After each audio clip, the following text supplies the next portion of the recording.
We're here to bring a new type of news show. New insights, new styles, and new topics every day. We are News Generation. Bringing news just for you. It's Thursday, February 26th here in Seoul. I'm Lee Soo-jin, and this is News Generation. Joining us today is Niall. Good morning. Good morning. Also fabulous with us. Great to be here. Both are here to speak on behalf of people in their 20s and 30s. So we're nearing the end of the work week, and for many of us, it's a perfect time to pause, reset, and maybe enjoy something a little more calming. And one of the simplest ways to unwind, of course, is through music. And lately, it seems listeners are moving beyond mainstream hits with more niche and unexpected genres starting to gain attention. And among them is a timeless favorite that's finding a new audience, classical music. So Niall, let me ask you, do you personally like classical music? I'm gonna have to be a little honest. I personally hated classical music growing up because it was so forced on me, and most Korean kids go to piano academies from a young age. I did too. I also played flute in wind ensemble until high school. My dad would wake me up in the morning by blasting intense classical music. Like, imagine waking up to ba ba ba, ba, ba. And it was a bit traumatic in some ways, so it was not a good experience. But I actually married a classical pianist. My husband has the classical background, so he would share why he loves certain composers and even recommend what kind of classical music I would actually like, because it's not all the same. So nowadays, I do enjoy classical music more and more. So did you find like an area or a period of classical music that you enjoy? Right. I think it's more impressionist in kind of the later modern era. Some people would argue, oh, that's not the real classical era, but it's still orchestral. Right. Compared to all the modern electronic instruments. When I listen to it, I feel the sense of soothing coming over me. I guess that's a lot. classy. Yeah, that's why a lot of people like classical music. What about you, Fabi? Well, for me, I'm just obsessed with classical music these days, honestly. okay. And it's a very big change for me because also when I was a kid, I also felt forced into music school. I did piano, I was part of the choir, and I didn't really like it. I found it very boring and uninteresting. And that is because, you know, my whole family was full of musicians. My sister is also a full-time pianist, especially jazz. And then my father and also my uncle, they were both guitarists. Wow. So it was all around me, and I just felt a little bit overwhelmed, but I never found it interesting. And I feel like these days I find that it really evokes some special emotions that are very hard to find in other types of genres. And these days I'm really into the romantic era, especially ballet. So I like Tchaikovsky or Alexander Glazunov.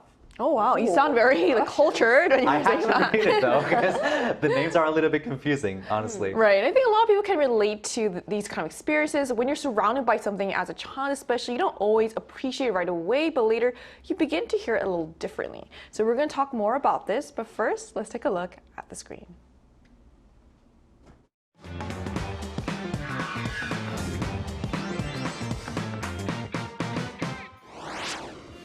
For a long time, classical music was often seen as something enjoyed mainly by older generations. But today, more young people are discovering its charm in their own way. And while classical music has its roots in Europe, Korean artists are now gaining global recognition, helping reshape the genre's image and reach. Today on News Generation, we take a closer look at how the popularity of Western classical music has grown in Korea, the increasing global spotlight on Korean artists, and what lies ahead for the future of Korea's classical music scene. As we just saw in a video, classical music in Korea has evolved far beyond its European origins, developing its own strong culture and audience over time. So to really understand the surge in interest in today's classical scene here in Korea, it helps to look at how it all began. So first, could you walk us through, Niall, how classical music, which has its roots very clearly in Europe, grew to be so big in Korea? The full-scale development of Western classical music in South Korea did not begin until shortly after the Korean War, so a little bit late to the game, but it quickly became widely popular. As I mentioned, most Koreans are exposed to classical music from a very young age. Even if becoming a pianist is not their dream, many learn piano as a hobby. But for those who do go on to play on the bigger stages, it helps that they trained in refining the techniques from a very early age. Accuracy and precision is their forte, if you See know what what you I did there. mean. The classical music infrastructure is also exceptionally well developed, and not only in Seoul, but throughout the country, there are many concert halls, institutions, and academies. Classical performances are held frequently, and somewhere in the city, there is always some classical concert happening. And because many people enjoy it, the industry has naturally grown as well. So it sounds like Korea's early exposure to classical music, combined with a strong education and performance infrastructure, helped create both skilled musicians and a large audience at the same time. So in a way, classical music became part of everyday life rather than something distant or elitist. And that strong foundation seems to be influencing a new generation of listeners today as well. So, Fabi, what else is behind this growing popularity, especially among young people? Well, I feel like there's this common perception that this classical music tends to cater or aligns a little bit more with the taste of older generations, especially middle age or even older. But I do feel like the MC generation is shifting towards more niche communities and different types of interests. And this stems from the fact that the MC generation is a little bit oversaturated by this type of short form content that is very superficial and inefficient in achieving those very deep emotions. People are really craving to feel something different and getting something more immersive. So that is why people are tending to change the things that they like and the things that they consume. For example, I just mentioned that I'm very into classical music these days, but honestly, that comes from that same reason. I was a little bit tired of the things that I was seeing in social media, and I just wanted something that made me feel. And that's what I found in classical music. And I feel like the consumer behavior inside the MC generation really proves that. Let's take, for example, Cho Sung-jin, one of the most famous classical musicians here in Korea. 45% of the online ticket buyers from his concert last year were people in their 20s. 70% were people in their 30s, with over 60% of the audience being part of the MC generation, which is quite impressive. And then we also see orchestral arrangements being introduced into projects that have been very successful with younger audiences. Let's take, for example, Wicked, the movie that was very, very good at selling tickets 2 years ago and also last year. The soundtrack of this movie, that was also inspired by the musical from Broadway, achieved top 1 in the Billboard album selling charts in 2024. We also have different albums and projects like Lux or Lux from Spanish artist Rosalia, which is quite unconventional for a Latin album to be that way and including those type of aspects from classical music, but it was very successful. So I'm pretty surprised with the changes that are happening nowadays. I'm really glad you mentioned that album, Rosalia's album, because I feel like that also shows how mainstream and kind of cool it's become. Like going to a Cho Sung-jin concert is like as cool, almost as cool as going to a K-pop concert among young people these days. So all of this really shows how the meaning of classical music is changing from something once seen as more formal or traditional into a form of comfort and mindfulness for younger listeners. Rather than fast and fleeting content, many seem to be looking for deeper, more immersive experiences, which they find in classical music performances. So we also wanted to hear directly from our viewers. So we ran a poll on the IDA News YouTube channel asking which area of classical music do you like? So here's what the results showed. Piano ranked overwhelmingly at the top, preferred by 54% of respondents. String instruments followed with 25%, while vocal music accounted for 11%. Wind instruments were chosen by 10%, making them the least preferred among the categories surveyed. So it's interesting to see that piano is taking such a strong lead in the poll, and that really reflects how many people in Korea are introduced to classical music through piano lessons at a young age. But as many Korean musicians continue their musical journey, a large number eventually look beyond Korea to further develop their craft. And in particular, Germany is often mentioned when talking about classical music education. So why has Germany become such an important destination for many classical musicians, Niall? Right. Germany, the country that produced Ludwig van Beethoven, is considered one of the key birthplaces of European classical music. Among Koreans who pursue classical music, many have studied in Germany. I personally have 2 family members who went to Germany for classical singing, which they're very famous for. Across the world, and many different competitions are held there, and the general perception is that Koreans excel well in classical music, so the two go together very well. Right, and that really highlights how strong the connection has become between Korea and the European classical tradition, with this close connection now translate into actually remarkable achievements by Korean artists on the global stage. So Fabio, could you share some recent examples of Korean classical musicians and composers who have been receiving attention overseas? Lots of achievements. For example, in 2025, we had composer Park Yeon-hee, who received Germany's Order of Merit First Class, which is one of the biggest honors that you can receive in Germany. It was not only symbolic as a personal type of achievement, but it was also a way of putting Korea in the map of global recognition and presence for Korean classical music. And then similarly, composer Jin Eun-suk was awarded the Ernst von Siemens Music Prize. I hope I'm pronouncing it right. And this was in 2024, which, by the way, this prize is considered the Nobel Prize of classical music, so that was quite impressive. In fact, this composer was already highly respected in the contemporary music community in those circles, but then she also had a documentary released about herself, which made her be even more visible to a broader audience. So that's good. And then beyond composition, we also have musicians, performers. So for example, violinist Lee Ji-yoon has for the longest time been the first female concertmaster in Berlin State Opera Orchestra ever since 2017, which is quite impressive. It was definitely groundbreaking and historically significant, but at the same time, it shows this very slight evolution in the traditions and standards of one of Europe's most conservative and traditional musical institutions. And hearing those very impressive examples makes it clear that Korean classical artists are gaining not only visibility, but deep respect within the traditional heart of classical music itself. And to gain an insider's perspective on this, we're going to talk to someone who studied music in Germany. That conversation will take place right after the break, so don't go anywhere.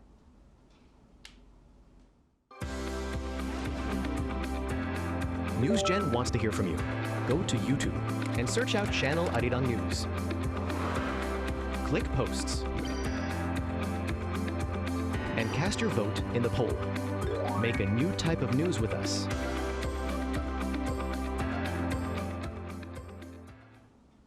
Joining us today is Haram, who's a soprano at the Incheon City Chorale and has previously studied in Germany. So hello, thank you so much for connecting with us today.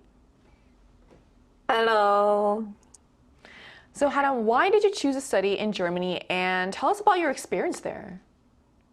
I chose to study in Germany because it's one of the historical centers of classical music and opera.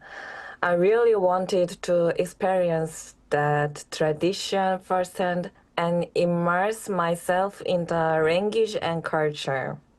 So I moved there when I was 18 and completed both my bachelor's and master's degrees in vocal performance, focusing on opera at the University of Music and Dance Cologne.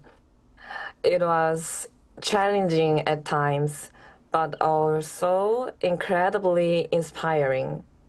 That experience shaped me both technically and artistically. Wow. Can you tell us about the prominence of Korean classical musicians in Germany today? I would say Korean classical musicians are very prominent in Germany today. It's quite common to see Korean singers and instrumentalists performing in German opera houses and orchestras. They are widely respected for their strong technique and discipline. I've also heard about concerts dedicated entirely to Korean art songs in areas with large Korean communities, which I think really shows both recognition and cultural influence. And what makes Korean classical musicians stand out internationally? In my opinion, I think the strength of Korean classical musicians is the special feelings of Korean people. You know, Koreans have unique emotions. For example, Han, Hung, and Jung. We know what those feelings are, but in other culture, it is hard to explain. In this point, these special emotions of Korean make to understand Western music in a creative way. Think about it. Explain about music of Beethoven or Mozart through Han, Hung, and Jung. This is great opportunity for Korean musician, and now this Korean style is uploaded in German too. When I played my master's graduation performance, I performed Adele in Die Fledermaus. At that time, I tried to sing the role as if she were a Korean character with Hung and Jung. I sang like a lively Korean heroine with energy and sincerity. And it was very successful. So, what I want to say is Korean's unique emotion is a great strength for Korean classical musicians to go global. That's so interesting because I've never actually thought about how those emotions that are so unique to Korea, like Jung, could be applied to European classical music. So I guess I will be having to listen to more Korean interpretations of classical music from now on. And thank you so much for coming on today. Thank you. Thank you so much. Thank you. Thank you. We've just heard from an opera singer who studied in Germany, sharing her first-hand experience of how Korean classical musicians are recognized there, as well as the unique strengths that define Korea's classical music scene today. And beyond Germany, the global reach of Korea's classical music scene continues to expand. So, Niall, how widely recognized is Korea's classical music scene around the world today? Right. Even people who are not deeply familiar with classical music know about pianist Cho Sung-jin, the first Korean to win the Chopin International Piano Competition in 2015, or pianist Im Yoon-chan, who became the youngest winner of Van Cliburn competition in 2022.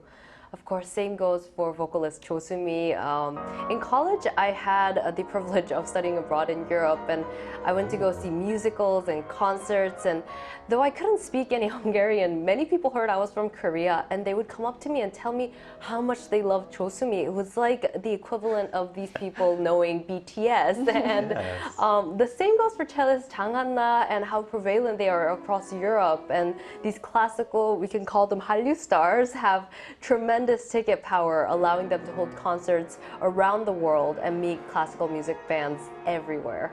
Like you say, you usually hear those stories with K-pop stars. Right. That's really impressive. But these are these people's idols. So it's fascinating how even people who aren't always deeply familiar with classical music also recognize these artists.